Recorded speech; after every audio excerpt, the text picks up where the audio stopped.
예, 안녕하십니까. 오늘은 제가 반도체 관련에 대해서 얘기를 하려고 합니다. 반도체의 개념은 처음으로 제시한 사람은 미국의 물리학자 존 바디, 윌리엄 쇼클리. 이들은 1947년에 트랜지스터를 발명한 공로로 노벨 물리학상을 받았습니다. 이 트랜지스터는 라디오 비슷한 것이죠. 이로 인해서 반도체의 중요한 응용 기술로 반도체 기술 발전을 이끌었다는 것입니다. 계기가 되었죠. 그래서 이 반도체 제조는 현재 여러 나라에서 이루어지고 있습니다.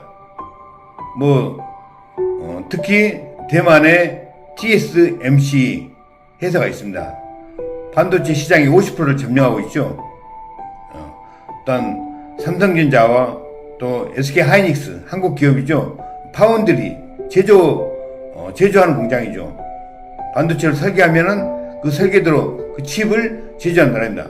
또 인텔은 미국 회사죠. 마이크론, 미국 회사입니다. 이런 회사들이 있어요. 그래서 반도체 제조는 현재 여러 나라에서 이루어지고 있으며 특히 대만, 한국, 미국이 주요 반도체 생산국으로 꼽힌다는 것입니다. 대만의 TSMC, 타이완 세미컨덕터 매뉴팩처링 컴퍼니는 세계 최대의 반도체 파운드리 회사이고 한국의 삼성전자와 SK하이닉스도 중요한 반도체 제조업체입니다. 제가 말하고자 하는 것은 요즘 삼성전자 반도체가 실적 부진으로 기술 경쟁력 약화로 어려움을 겪고 있다는 것입니다. 그래서 경기도에서 많은 투자를 하죠. 삼성전자 반도체 부문은 최근 실적 부진과 기술 경쟁력 약화로 어려움을 겪고 있습니다. 메모리 반도체 시장에서 SK하이닉스에 밀려 1위 자리를 위협받고 있다는 것입니다. 파운드리 시스템인 LSI 부문에서도 경쟁사를 뒤처지고 있습니다. LSI 설명하겠지만 또한 조직 문화의 변화로 개발 자율성이 감소하고 또한 직원들의 연봉이 소폭 줄었죠. 하락한 것입니다. 알 수가 있는 것이고 파운드리의 시스템 LSI는 반도체는 무엇이냐? 모바일 우리가 핸드폰이 있잖아요. 휴대폰 AP 애플리케이션 휴대폰의 모든 그 기능은 애플리케이션으로 작동하죠. 이미지 센서, 디스플레이, 이 드라이브 IC 등을 개발하는 사업입니다. 가장 중요하죠. LSI 반도체가 이 삼성전자 이 두 부분을 통해 메모리 반도체 외에도 반도체 시장에서 영향력을 확대하고 있다는 것입니다. 그래서 그 파운드리 제조 공정을 요청한 회사들이 있습니다. 특히 애플이나 퀄컴과 같은 기업들은 반도체를 직접 설계하고 이를 TSMC나 대만이죠. 삼성전자와 같은 파운드리 회사에 의뢰를 한다는 것입니다. 이렇게 만들어 달라고 말을 해요. 그래서 이 파운드리 반도체 위탁 생산을 하죠. 대만 TSMC나 또 삼성도 마찬가지고 이 삼성은 주로 메모리 반도체를 만듭니다. 메모리 반도체 파운드리. 또 미국의 인텔은 CPU, 사람의 머리에 해당하는 CPU, 컴퓨터의 머리가 되죠. 모바일의 머리가 되는 건 CPU를 만드는 것이죠. 인텔에서. SK하이닉스도 메모리 반도체를 만듭니다. 이 메모리 반도체가 왜 중요하냐면 데이터를 저장하고 읽어주는 역할을 한다는 것입니다. 또한 마이크론, 또 미국이죠. 메모리 반도체를 만든다는 것입니다.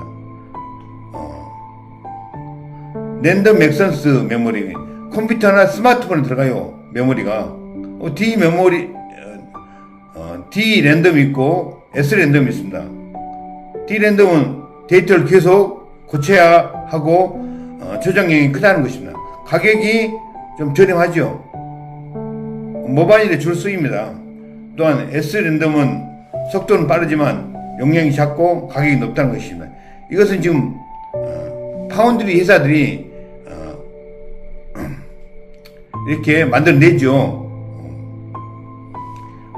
그래서 AI나 이렇게 자율주행에 쓰여지고 있습니다. 또한 그 모바일에 램이라는 게 있어요. 램. 전원을 꺼져도 데이터가 유지되는 메모리. 대표적으로 플래시 메모리가 있어요. 플래시 메모리. 그 메모리는 USB, SSD, 스마트폰 저장 장치죠. 빠른 속도로 데이터를 읽을 수 있고 펌웨어 저장 등에 사용된다는 것입니다. 여러분들 주로 사용하고 있을 것입니다. 저 또한 사용하고 있어요. 우리 스마트폰을 생활 속에서 가장 밀접하게 관계가 있고 제일 많은 정보를 스마트폰에서 흡수하고 모바일에서 흡수하고 있지 않습니까? 다 PC라든지 휴대폰이 다 포함됩니다. 마이크론은 미국 회사죠. 삼성전자와 SK하이닉스와 함께 글로벌 메모리 반도체 시장의 주요 플레이어예요. D램과 또 D램과 플래시 메모리를 주력으로 생산하며 최근 AI 관련 메모리 제품 개발에 집중하고 있다는 것입니다. 두 회사는 모두 미국 정부 반도체 사업 육성 정책에 덕분에 공격적인 투자를 받고 있다는 것입니다.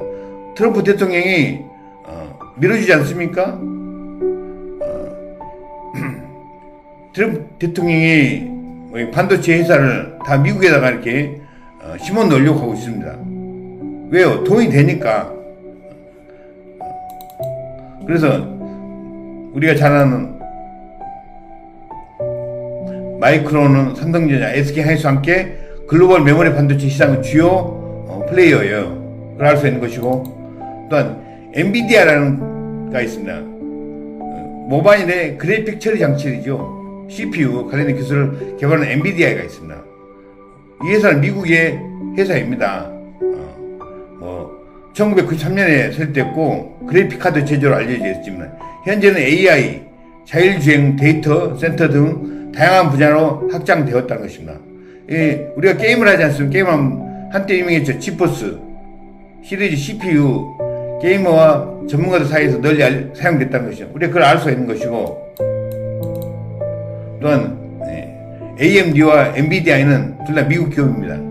AMD는 본사가 캘리포니아 산타클라라에 있고 엔비디아에도 같은 산타클라라에 본사를 두고 있어요. 두 회사는 모두 미국 반도체 산업을 대표하는 기업입니다. 엔비디아의 AI 기술은 큰 투자를 하고 있다는 것입니다. 딥러닝과 CPU 가속화 분야에서 많은 혁신을 이루었습니다. 최근에 자율주행 자동차를 위한 기술, 세계에 떠오르는 것이 자율주행이지 않습니까? 자율주행 자동차를 위한 기술, 데이터 센터, 그리고 클라우드, 컴퓨터링과 관련된 솔루션도 제공하고 있다는 것입니다. 그런 추세로 들어가고 있어요. 이 AMD는 주로 CPU를 만들죠. 우리가 인텔이 미국 회사지만 CPU를 제조한다고 했지 않습니까? 이 AMD도 주로 CPU를 만듭니다. 라이젠 CPU와 라데온 CPU, 인텔과 엔비디아와 경쟁하고 있다는 것입니다. 인텔과 엔비디아가 경쟁하고 있다. 최근에는 데이터 센터와 AI 반도체 시장에서도 성장하고 있다는 것입니다. 엔비디아의 그래픽 카드, 시장 강조로 AI 반도체 분야에서 압도적인 점유율을 지금 이끌어가고 있죠. 또 우리가 잘 아는 챗 GPT라는 게 있습니다. 어플이 있습니다. 저도 거기서 많은 것을 물어보고 찾고 그렇습니다. 한때는 네이버 브라더에게 물어봤지만 이제 네이버 브라더는 일일이 글을 써야 돼요. 물어보려면. 그러나 이 챗 GPT는 말로 하면은 지가 다 답변해 줍니다. 반도체, 딥시크가 뭐냐 물어보면은 반도체 칩 내부에서 발생하는 심각한 결함을 말한다는 것입니다. 이 딥시크가 이렇게 챗 GPT가 다 설명을 해줍니다. 기존에는 네이버 브라더를 썼지만 이제는 챗 GPT를 사용한다는 것입니다. 이걸 만든 사람은 2015년에 미국에서 만들었죠. 설립자는 일론 머스크, 샘 알트먼, 그렉 브로만, 일리아 수츠케버 등입니다. 이들이 오픈 AI를 만들었다는 것입니다. 인공지능이죠. 기술을 인간의 이익에 맞게 발전시키는 것을 목표로 하고 있으며, 그 결과 챗 GPT와 같은 혁신적인 언어 모델로 만들어낸 것입니다. 우리가 그런 시대에 살고 있다는 것입니다. 제가 세계 반도체 시장의 흐름을 얘기하고 있는데, 제가 사는 이 자국 내에 삼성 반도체인데 잘 돼야 될 텐데, 실적이 부진합니다. 그래서 이게, 국가에서 대규모 투자를 하고 있고, 또 부활하기 위해서, 소생시키기 위해서, 그런 장기적인 안목에서 투자를 하고 있지 않습니까? 근데, 저도 주식을 사지만, 현재는 5만원대예요, 5만원대. 잘 나갈 때는 8만원대였는데, 많이 떨어져 있다는 것입니다. 그만큼 파운드리가 제조가 안 되고 있다는 것이에요. 애플이나 이런 대형 회사들에서 충분히 돌아야 된다는 것입니다. 애플, 퀄컴, 반도체 회사가 설계하고 이 칩을 제조해 달라고 파운드리 회사에 의뢰한다는 것입니다. 근데 그 모든 일값이 어디로 가느냐? 이 대만의 TSMC로 간다는 것입니다. 50% 차지하죠. 삼성전자는 10%나 차지할 겁니다. 이렇게 많이 다운됐다는 것입니다. 그리고 무서운 것은 중국 업체들이 달려오고 있다는 것입니다. 중국 반도체 기술 수준이 높이 올라갔어요. 자세히 보면은 중국 대표적인 반도체 회사로는 SMIC가 있습니다. 이 회사는 중국 최대의 파운드리 업체로서 다양한 반도체 제품을 생산하고 있습니다. 또한 화웨이 자회사인 하이실리콘도 중요한 반도체 설계 업체 중 하나입니다. 이렇게 화웨이는 자체 칩 개발 외에도 AI와 관련된 다양한 하드웨어 및 소프트웨어 솔루션을 제공하고 있으며, 이를 통해 AI 기술의 발전을 이끌고 있습니다. 화웨이가 어떤 구체적인 협력 관계에 있는지에 대한 정보는 없지만, 화웨이가 AI 칩을 공부하는 기업으로서 중요한 역할을 하고 있다는 것입니다. 중국의 인공지능 AI 기술이 너무나도 많이 발전됐어요. 중국은 AI, 대화형 AI 시스템이나 자동화된 고객 서비스 관련 기술을 많이 다루고 있다는 것입니다. 발전하고 있다는 것이에요. 무섭게 좀 달려오고 있기 때문에, 또한 중국 시장에서 경쟁력을 바탕으로 AI와 관련된 여러 산업의 혁신적인 기술을 적용하려는 목표를 가지고 있습니다. 이와 관련 AI 스타트업을 빠르게 발전하고 있는 중국 디지털 경제와 AI 산업에서 중요한 역할을 하고 있습니다. 그만큼 중국 정부에서 밀어주는 것이죠. 줬다니 수천조의 천문학적인 돈을 투자하고 있다는 것입니다. AI나 자율주행에 대해서 세계적으로 가장 이슈가 되는 것이고, 지금 앞다투어 발전해 가고 있지 않습니까? 그런 반면에 우리 자국 내 삼성이 뒷걸음치고 있기 때문에 안타까운 현실입니다. 다들 잘 되어서 오픈 AI와 또 자율주행이 잘 되어서 발전을 하려면 이 반도체 기술이 혁신적으로 개발이 돼야 됩니다. 그런 투자가 절대적으로 이루어져야 되겠죠. 그래서 경기도에서 많은 투자를 하고 있지 않습니까? 앞으로 잘 되길 바라면서 이상 마치겠습니다. 감사합니다.